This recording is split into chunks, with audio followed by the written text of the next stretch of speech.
Marshall Peak, Kabanata 17. Spider Monster Beast. Sa hapon, tumalikod si Yang Kai at tinungo ang kinaroroonan ni Ling Xiao. 3 araw lang ang pahinga niya, kaya hindi na mabilang ang araw na umalis siya. Kailangan niyang bumalik bago bukas ng umaga, kung hindi ay mapaparusahan siya.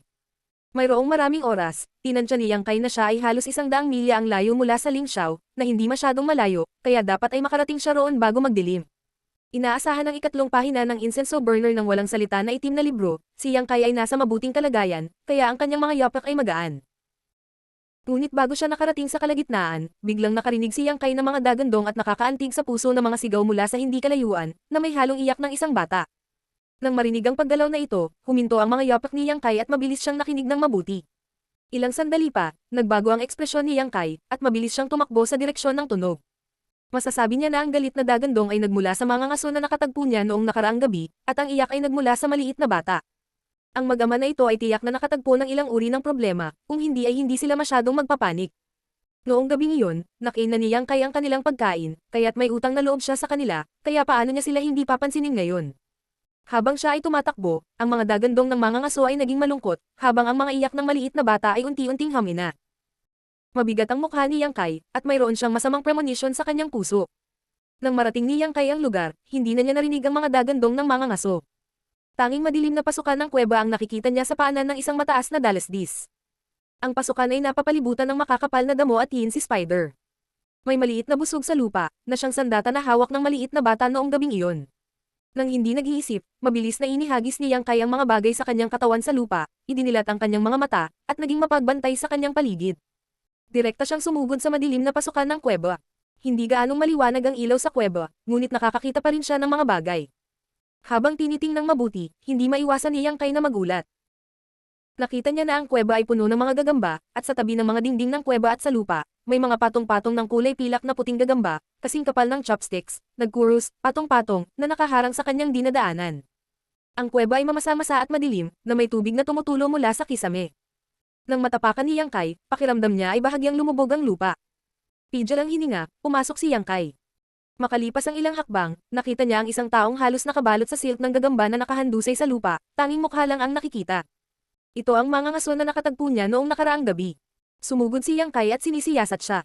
Nang matuklasan na ang mga ngaso ay nahimatay lamang dahil sa galit, wala siyang anumang malubhang pinsala. Mabilis, kinurot ni Yang Kai ang philtrum ng mga ngaso. Dahan-daang nagising ang mga ngaso, at nang makita niya si Yang Kai, sabik niyang sinabi.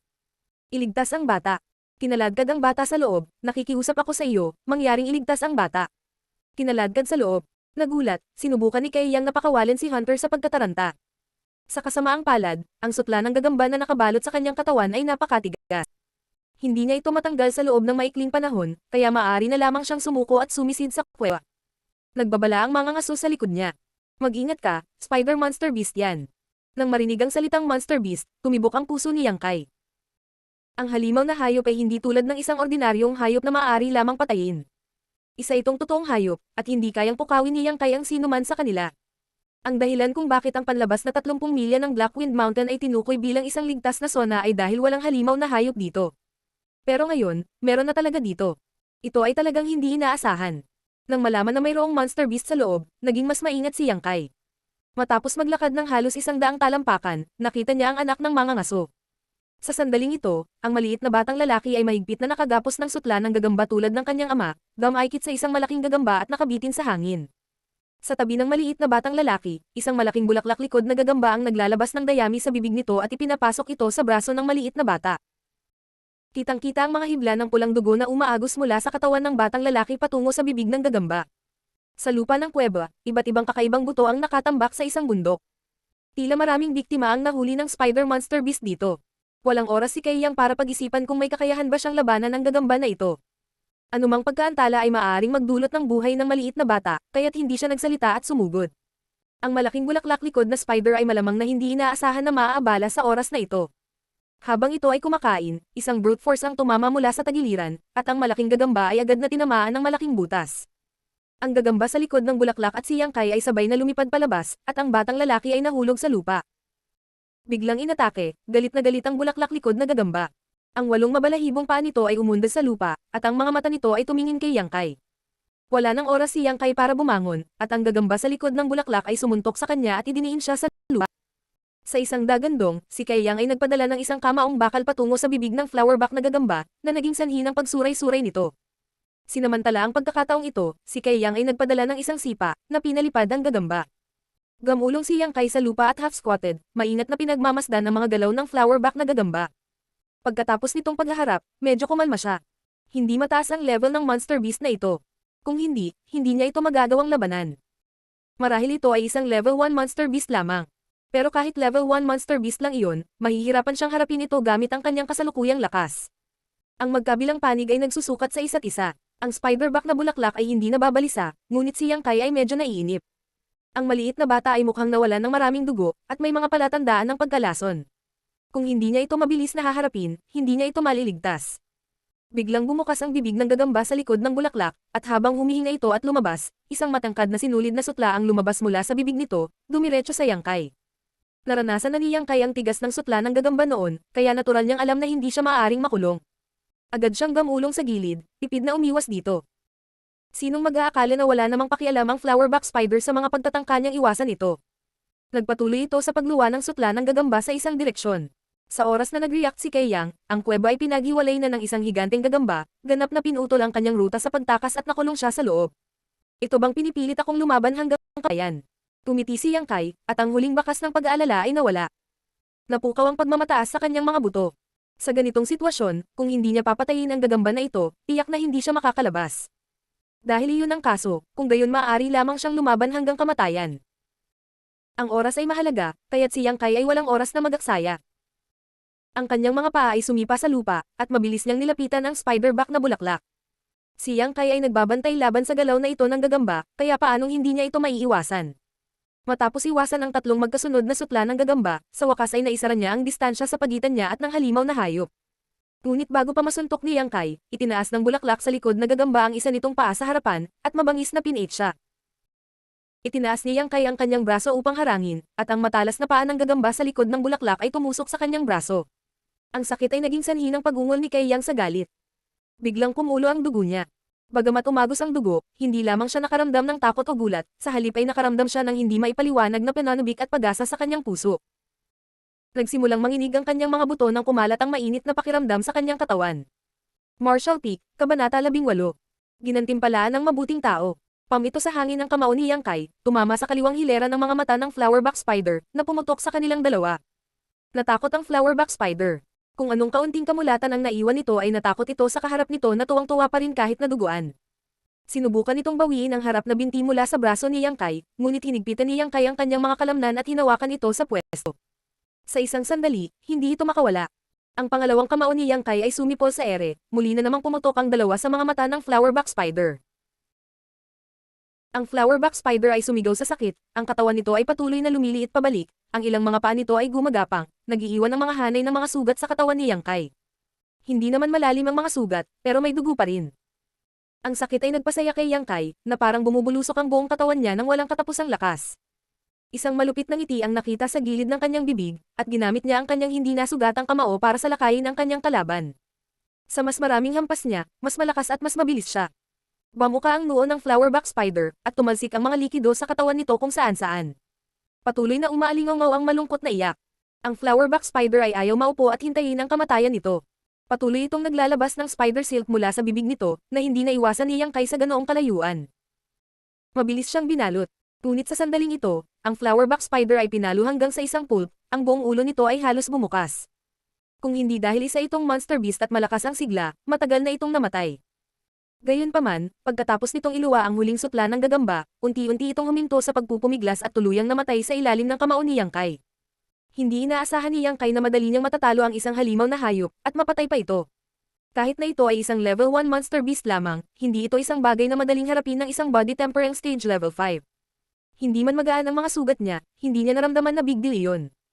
Matapos makumpirma na ang flowerback spider ay ganap na patay, inilabas ni Yang Kai ang front leg mula sa kanyang braso. Sa sandaling hinugot niya ito, may dala itong spray ng mainit na dugo.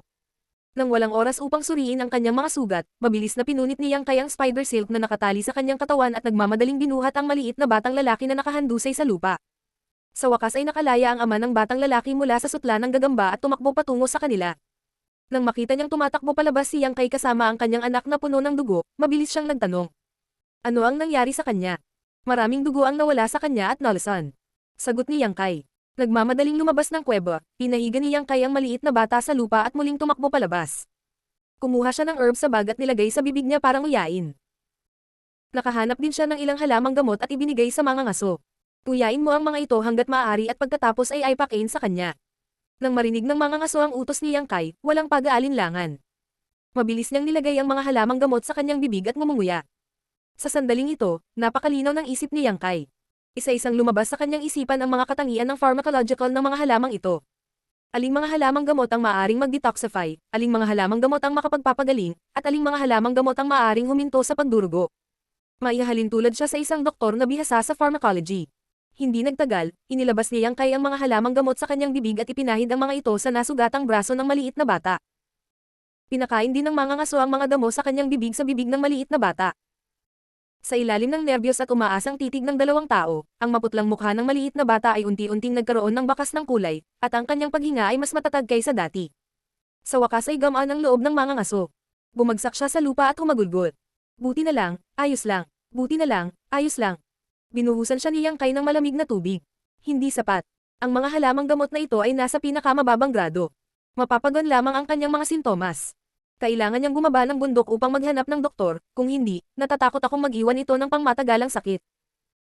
Ang mga ngaso ay nakinig sa mga salita ni Yang Kai at agad na nagsabi. Kung gayon, dadalhin ko siya upang maghanap ng doktor ngayon. Huwag kang magmadali. Pinigilan siya ni Yang Kai. Hintayin muna natin siyang kumalma. Nako, tama ang sinabi ng benefactor. Ang mga ngaso ay dumanas ng napakalaking sakuna, at matagal nang nawala ang kanyang gulugod. Ano man ang sinabi ni Yang Kai ay kung ano iyon. Pagkasabi noon ay bigla niyang naalala na nasugatan din pala ang benefactor na nasa harapan niya. Nag-aalala siya. Benefactor, gusto mo bang gamutin ang iyong mga pinsala? Ikanaway ni Yang Kai ang kanyang kamay. Hindi na kailangan. Pero napakaraming dugo ang nawala sa'yo, paano ka makakayanan? Gulat na napatingin sa kanya ang mga ngaso. Hindi ko alam. Tumayo si Yang Kai at tumalon. Hindi ko alam kung bakit, pero maganda ang pakiramdam ko. Hindi lang maganda ang pakiramdam niya, sobrang excited din siya. Hulaan ni Yang Kai na ang lahat ng ito ay may kinalaman sa kanyang matigas na golden skeleton, ngunit paano niya ito ipapaliwanag sa mga ngaso? Inaalala ang labanan ngayon, kumulo ang dugo ni Yang Kai. Ito ang unang pagkakataon na humarap siya sa laban ng buhay at kamatayan, ngunit hindi lamang siya nagkaroon ng kahit kay-titing na takot, ngunit nasiyahan din siya sa pakiramdam ng pagtilamsik ng dugo, na para bang ang lahat ng ito ay isang pangkaraniwang pangyayari. Sandali nga pala, babalik ako. Biglang kinuha ni Yang Kai ang kanyang bag at muling sumugod sa kuweba. Akala ng mga ngaso ay lilinisin niya ang katawan ng halimaw na hayop, ngunit sa katunayan, hindi iyon ang nangyari. Kahit na ang flowerback spider ay isang monster beast, ang katawan nito ay walang halaga, at ang antas nito ay masyadong mababa. Pumasok si Yang Kai sa kuweba para mamites ng mga halamang gamot.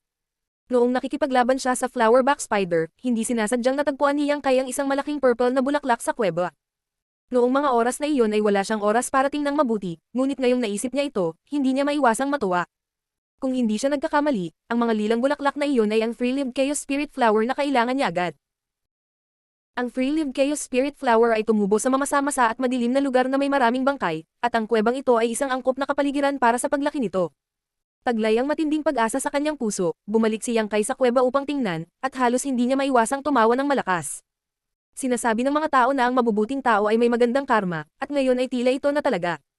Kung hindi siya dumating upang iligtas ang mga ngaso at ang kanyang anak, paano siya nakatagpo ng isang magandang bagay? Ang malaking patch ng mga purple na bulaklak sa harap niya ay ang Free-Lived Chaos Spirit Flower.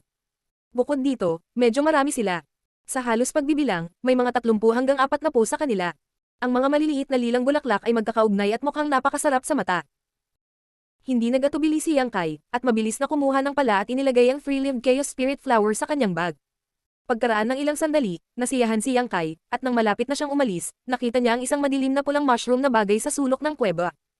Gumalaw ang puso ni Yang Kai, at lumakad siya pasulong upang tingnan mabuti. Ang bagay na ito ay halos kasing laki ng isang mangkok, madilim na pula, at mukhang isang kabute, ngunit tulad din ng isang Ganoderma lucidum. Hindi nakilala ni Yang Kai ang bagay na ito, at walang paglalarawan nito sa booklet na ibinigay sa kanya ni Treasurer Meng. Maaaring ito ay isang uri ng bihirang kayamanan. Pinunasan ni Yang Kai ang kanyang mga kamay, at kahit ano pa iyon, kukunin muna niya ito at iuwi. Pagkatapos ng lahat, hindi ito tumagal ng maraming espasyo. Nang lumabas si Kai Yang sa kuweba, puno na ang kanyang maliit na bag. Tara na, sasamahan kita sa pagbaba ng bundok. Sabi ni Yang Kai sa mga ngaso sa labas. Salamat, benefactor. Labis ang pasasalamat ng mga ngaso, at alam niyang natatakot si Yang Kai na malagay sila sa panganib, kaya gusto niyang sundan sila. Papunta na lang, hindi na kailangan magpasalamat. Sabi ni Yang Kai, at nagmamadaling tumakbo pababa ng bundok kasama ang mga ngaso. Hindi sila nakarating sa Black Plum Town hanggang dapit hapon, at mabilis na nakahanap ng medical center sa bayan. Marshall Peak, Kabanata 11. Sumalay. Matapos iayos ang maliit na bata, hindi nagmamadaling umalis si Yang Kai. Tutal, binigyan siya ng maliit na bata ng pagkain noong gabing iyon, kaya kailangan niyang hintayin itong magising bago siya makaalis. Labis ang kaba ng mga ngaso habang nagmamadaling lumabas-labas ng klinik. Hindi nagtagal, pinalayas siya ng doktor na sa tingin niya ay masyadong maingay. Sinabi ni Dr. Chu na mabuti na lang at naagapan ito sa tamang panahon, kung hindi ay nawalan na talaga ng buhay ang anak ko. Benefactor, ako, si Zhang Shan, ay hindi ko kayang suklian ang iyong kabutihan. Sa buhay na ito, ako ay magiging alipin mo, sa iyong kalooban. At tumawag. Pagkatapos magsalita, lumuhad ang mga ngaso sa harap ni Yang Kai. Hindi siya tinulungang tumayo ni Yang Kai, ngumiti lang siya at sinabi. Brother Zhang, may ginto ang isang lalaki sa ilalim ng kanyang mga tuhod. Nabayaran mo na ang iyong kabutihan, kaya hindi mo na kailangang mag-alala tungkol dito sa hinahap. Ako rin kumain ng pagkain ng anak mo, kaya may utang pa ako sa iyo. Pagkatapos niyang magsalita, tinulungan niya ang mga ngaso na makatayo. Naantig si Zhang Shan, umiyak siya. Benefactor, isa kang mabuting tao. Habang sila ay nag-uusap, lumabas ang doktor at sinabi kay Zhang Shan. Walang malaking problema, hindi na kailangang mag-alala. Gayunpaman, nawalan siya ng maraming dugo, kaya natatakot akong matulog siya sandali. Kapag paggising niya, magiging okay na siya. Nang marinig ito, gamaan ang pakiramdam ni Yang Kai at Zhang Shan. Sa sandaling lumuwag ang kanyang isip, nakaramdam ng kaunting pagod si Yang Kai. Masyadong exciting ang araw na ito. Marami na rin siyang nasugatan at nawalan ng maraming dugo. Bagamat nasa sabik siya noon, may kaunting pinsala pa rin sa kanyang katawan. Pagka-relax niya ay nakatulog siya at nakatulog hanggang madaling araw. Maagang umaga, High Heaven Pavilion. Maraming mga alagad ang nagising ng maaga sa umaga. Lahat sila ay nasa sabik at nagsama-sama, naghihintay sa isang tiyak na lugar. Ang kanilang sabik na mga mata, nakakunot na mga leeg, at hindi mapakali na mod ay nagmukhang isang grupo ng mga kababaihan na naghihintay sa bahay para sa kanilang mga asawa na sa wakas ay bumalik pagkatapos ng maraming taon. Masyado silang nakatutok at puno ng pag-asa. Sa paglipas ng panahon, parami ng parami ang nagkukumpulan dito. Ibinaling ng lahat ang tingin sa iisang direksyon. Ang direksyong iyon ay ang lokasyon ng kubo ni Yang Kai.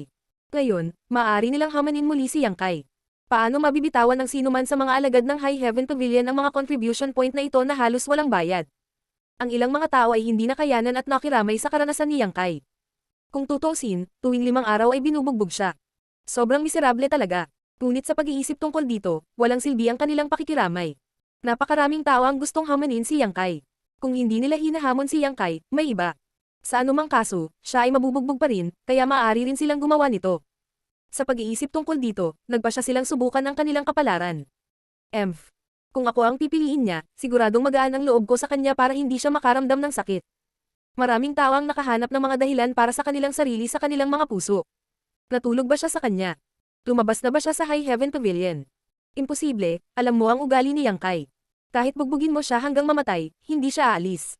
Kung gusto niyang umalis, aalis na sana siya ilang buwan na ang nakakaraan nang siya ay ibinaba sa trial disciple. Bakit siya maghihintay hanggang ngayon?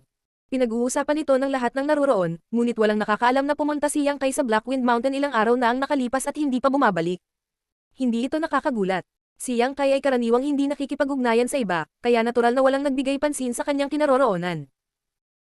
Habang nagaganap ang kaguluhan, isang grupo ng mga tao ang lumapit sa hindi kalayuan.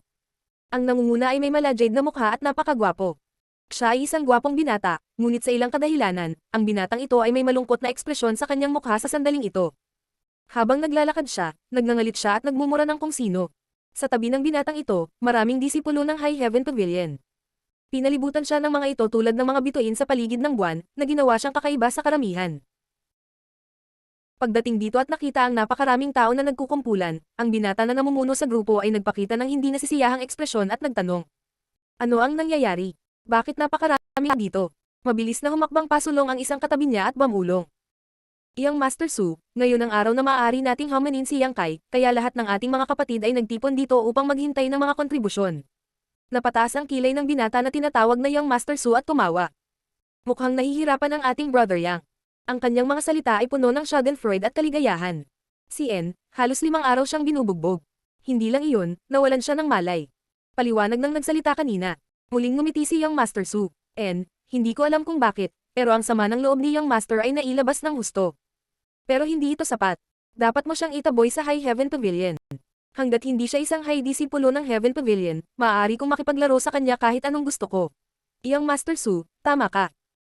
Ang brat na ito ay nangangahas na sirain ang negosyo mo sa Black Plum Town. Talagang hindi niya alam kung gaano karaming mata si Young Master Su.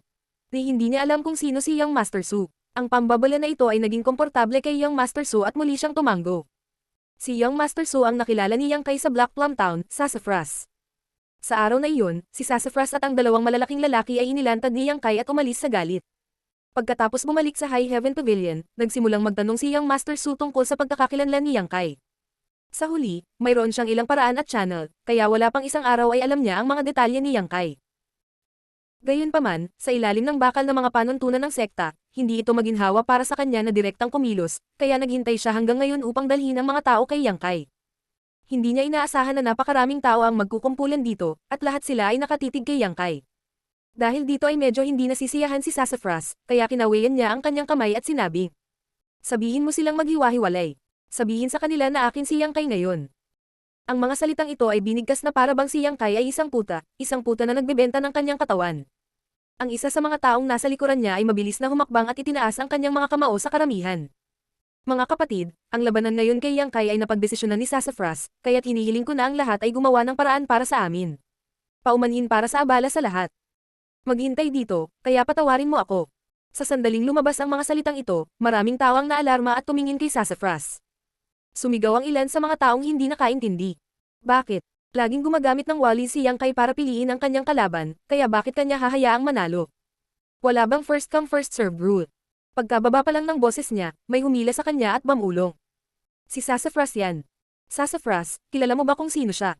WHO. Ang taong ito ay hindi pa matagal sa sekta, kaya talagang hindi niya alam. Stupid, ang ating High Heaven Pavilion ay may elder na may apelidong Su, at ang isa sa 10 core disciples ay pinangalanan ding Su. Sino sa tingin mo siya? Hindi man malinaw ang kanyang mga sinabi, hindi naman tanga ang nakikinig kaya't agad siyang tumahimik. Isa lang siyang ordinaryong alagad, kaya nang mabalitaan niyang may ganoong kalaking backer si Sassafras, paano siya mangangahas na maingay? Ang pagkapanalo laban kay Yang Kai ay hindi magbibigay sa iyo ng maraming puntos ng kontribusyon, kaya hindi karapat-dapat na masaktan siya. Oo.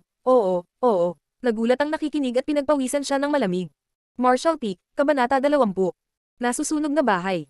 Tiningnan ni Sassafras ang reaksyon ng mga tao nang may kasiyahan at napabuntong hininga. Bagamat nagpa siya na si Sassafras na hamanin si Yang Kai ngayon, ang mga taong nagtipon dito ay hindi umalis.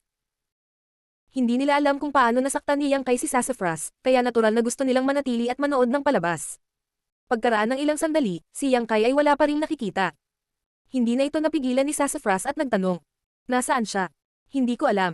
Karaniwan siyang lumalabas para magwalis ng sahig, pero hindi ko alam kung bakit wala siya ngayon. Young Master Su, gusto mo bang tingnan kung saan siya nakatira? Sandaling nag-isip si Sassafras at tumango. Oo naman. Siya ay isang maliit na bata lamang na nagwawalis ng sahig. Gaano kalakas ang loob niya na paghintayin tayo dito. Tuturuan ko siya ng leksyon mamaya. Hindi lihim kung saan nakatira si Yang Kai, kaya ang mga tao sa paligid ng Sassafras ang nanguna. Sumunod din sa kanila ang mga taong nanonood ng palabas. Pagkaraan ng ilang sandali, dumating ang grupo ng mga tao sa kubo ni Yang Kai. Pagtingin sa kubo na gawa sa kahoy, nabuhayan si Sassafras ng walang dahilan. Itinuro niya ang kubo at tinanong. Dito nakatira ang batang iyon. Young Master Su, si Yang Kai ay isang pagsubok na alagad. Kailangan niyang alagaan ang sarili niyang pagkain, damit, tirahan, at transportasyon. Hindi siya pakialam sekta. Marahil ito ay isang kubo na siya mismo ang nagtayo. Good. Tuwang-tuwa si Sassafras. Nasa mabuting kalooban siya nang maisip niya kung paano magiging isang nalunod na daga si Yang Kai sa tag-ulan. Bahagyang umubo si Sassafras at tumigil sa pagngiti. Lumapit siya sa kubo at sumigaw. Yang Kai, lumabas ka dito at mamatay. Parang kampana ang sigaw niya, pero puno ng kuot. Puno ito ng dugo at luha. Ang mga taong nakarinig nito ay nanginag sa kanilang mga puso. Palihim nilang inisip na hindi maliit ang sama ng loob sa pagitan ni Yang Kai at Sassafras. Kahanga-hanga si Sassafras. Pagkatapos sumigaw ay tinitigan niya ang pintuan ng bahay na gawa sa kahoy na may pananabik. Naisip niya ang eksena ni Yang Kai na tumatakbo palabas ng bahay at nagmamakaawa. Habang pinag-iisipan niya, lalo siyang naging proud. Ngunit pagkatapos ng mahabang oras na paghihintay, walang gumagalaw sa silid. Medyo nahiya si Sassafras, at umungol ulit. Yang Kai, kung alam mo kung ano ang makakabuti sa iyo, mas mabuting lumabas ka na. Kung hindi, sisingilan na natin. Wala pa ring gumagalaw. Naramdaman din ni Sassafras na may mali. Kung talagang nasa loob si Yang Kai, dapat ay humihinga siya. Hindi kaya wala siya sa loob. Pagkiling ng kanyang ulo, sinenyasan ni Sassafras ang isa sa kanyang mga tauhan gamit ang kanyang mga mata. Mabilis na lumabas ang lalaki, sinipa ang pinto ng kubo na gawa sa kahoy, at tumakbo papasok. Hindi nagtagal, tumakbo ulit ang lalaki palabas at sinabi kay Sassafras. Iyang Master Su, walang tao sa loob, at may alikabok. Mukhang alam ng bata na may problema siya at tumakas noong mga nakaraang araw. Tumakas siya. Halos magsuka ng dugo si Sassafras. Ilang araw na niyang pinaghahandaan ito, at dinala pa niya ang napakaraming tao para makipagsabayan. Tumakas talaga si Yang Kai na iyon. Para siyang naghagis ng mapusok na suntok, pero dama po iyon sa bulak. Nadama ni Sassafras ang isang hindi maipaliwanag na pakiramdam ng kawalan ng kakayahan at depresyon. Sa pagsasalita ng Alin, hindi ko nakita si Yang Kai nitong mga nakaraang araw. Ang isang matalinong tao ay nagpapasakop sa mga pangyayari. Sinaktan ni Yang Kai si Sassafras. Malamang alam niyang may problema siya, kaya umalis siya sa sekta. Kaya pala hindi siya nagpapakita hanggang ngayon. Ngayong wala na si Yang Kai, wala nang anumang librerag kontribusyon na puntos sa hinaharap. Nagbulungan ng mga nagmamasid, ngunit ni isang salita ay hindi nakaligtas sa pandinig ni Sassafras. Bagamat natutuwa siya sa kanyang sarili, hindi pa rin masaya si Sassafras na hindi siya makapaghiganti. Matapos mag-isip ng ilang sandali na may malungkot na mukha, kinailangan ni Sassafras na tanggapin ang katotohanan ito. Galit niyang sabi, "Swerte ang batang iyon. Pero kung hindi ako makaganti, hindi ko maalis ang puot sa puso ko. Sunugin mo itong sirang bahay." Nagulat ang lahat, maging ang mga taong dinala ni Sassafras ay nagdadalawang isip. Sabi ng isa sa kanila, "Iyang Master Su, hindi magandang sunugin ang sekta, tama ba?" "Anong kinakatakutan mo?" Umirap si Sassafras. "Kahit bumagsak ang langit, hahawakan ko. At saka, hindi ito pag-aari ng sekta. Ano ang malaking bagay kung masunog ito? Sirang bahay ito, at nasa mata ng Young Master." Nang marinig ito, nawala ang pag-aalala ng lahat. Kung tutuusin, may umalalay sa kanya si Young Master Su. Ang pagsunog ng sirang bahay ay hindi isang malaking bagay. Kaagad, may nagpunta para kumuha ng apoy at tuyong damo. Ilang sandali pa ay nakahanda na ang lahat. Mabangis ang mukha ni Sassafras habang hawak ang isang sulong na ginawa niya on the spot. Ang liwanag mula sa nag-aapoy na apoy ay nagpangiti sa kanyang mukha. "Yang Kai, huwag na sana tayong magkitang muli. Kung hindi, ipaparamdam ko sa iyo na patay ka na." Nagnanga ang ngipin at nagmura si Sassafras. Akmang itatapon na niya ang sulo sa kanyang kamay sa kahoy na bahay, naamoy niya ang dugo sa tabi niya. May tumapak sa balikat niya at nagtanong, "Anong ginagawa mo?" Hindi man lang nag-isip si Sassafras at sumagot, "Sinusunog ko ang bahay." "Bakit mo sinusunog ang bahay ko?" Medyo inis na boses ng tao. "Bahay mo." Kinagat ni Sassafras ang kanyang mga labi at ibinaling ang kanyang ulo para tingnan ang tao. Pagkakita pa lang niya sa tao ay agad na tumalon si Sassafras ng ilang hakbang sa gilid na parang kuneho. Ang kanyang mga galaw ay hindi kapani-pani walang maliksi, at naglagay siya ng isang defensive na postura.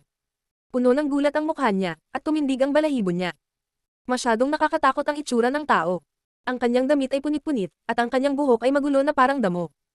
Hindi lang iyon, hindi mabilang ang mga bahid ng dugo sa kanyang katawan, at ang kanyang damit ay may bahid ng dugo. May maliit na bag sa kanyang balikat, at nakaumbok ang bag. Walang nakakaalam kung ano ang nasa loob. Isang mahinang simoy ang umihip, at ang punit-punit na pantalon ng taong ito ay magulo sa hangin, na nagpapakita ng malakas na balahibo sa binti sa kanyang mga binti. Hindi kinaya ni Sassafras ay ang amoy ng taong ito. Pinaghalong dugo at pawis iyon. Nakakasuka, at 3 araw siyang hindi makakain. Ang hitsura na ito, ang istilong ito, talagang kakaiba. Kung hawak niya ang isang basag na mangkok sa kanyang kamay, para siyang pulubi na kumakain mula sa daan-daang pamilya. Pero bakit parang pamilyar siya? Maingat na tiningnan ni Sassafras ang tao, at habang tinitignan niya, lalo siyang naguguluhan. Saglit na nag-isip, bigla niyang hinampas ang hita niya at sinabing, "Yang Kai, sino pa kaya ito kundi si Yang Kai?" Bagamat iba ang kanyang hitsura, at puno ng dumi ang kanyang mukha, paanong hindi siya makikilala ni Sassafras, na may sama ng loob kay Yang Kai? Paanong hindi niya ito makikilala? Nakilala rin ni Yang Kai si Sassafras. Tumisi siya, ipinakita ang kanyang puting pangil, at sinabing, "Hindi ba ito ang junior brother na nagpakita ng kanyang husay sa Black Plum Town?" Naging berde at namula ang mukha ni Sassafras sa pangungutya. Tumalon siya at sinabing, "Yang Kai, hindi mo tinahak ang daan patungo sa langit, ngunit tumalon ka sa impyerno kung saan walang pinto. Mamamatay ka ngayon. Naghahanap ka ba ng gulo sa akin?" Kumunat ang noo ni Yang Kai. "Kalokohan." Buong pagmamalaking sinabi ni Sassafras. "Sa tingin mo ba narito ako para bisitahin ka? Kung naghahanap ka ng gulo sa akin, hanapin mo lang ako." "Bakit mo sinunog ang bahay ko?" tanong ni Yang Kai. Mabilis na itinapon ni Sassafras ang sulo at sumugod sa harapan para tapakan ito. Parang tinatapakan niya mismo si Yang Kai. Lubhang gamaan ang pakiramdam niya, at pagkaraan lamang ng mahabang panahon ay napatay niya ang sulo. Matapos ang pagkaantala na ito, sa wakas ay natauhan ng mga nanonood. Ngayon lang nila nalaman na hindi umalis si Yang Kai sa Sky Tower dahil natatakot siya kay Sassafras, kundi dahil lumabas siya para may gawin. Pero ano ang ginawa niya para maging miserable ang sarili niya? Hindi ba masyadong maraming dugo? May mga gasgas din sa damit niya. Halata na ang mga ito ay ginawa ng kung anong uri ng matalas na sandata. May inawi ba siya? At ito ba ay isang labanan ng buhay at kamatayan?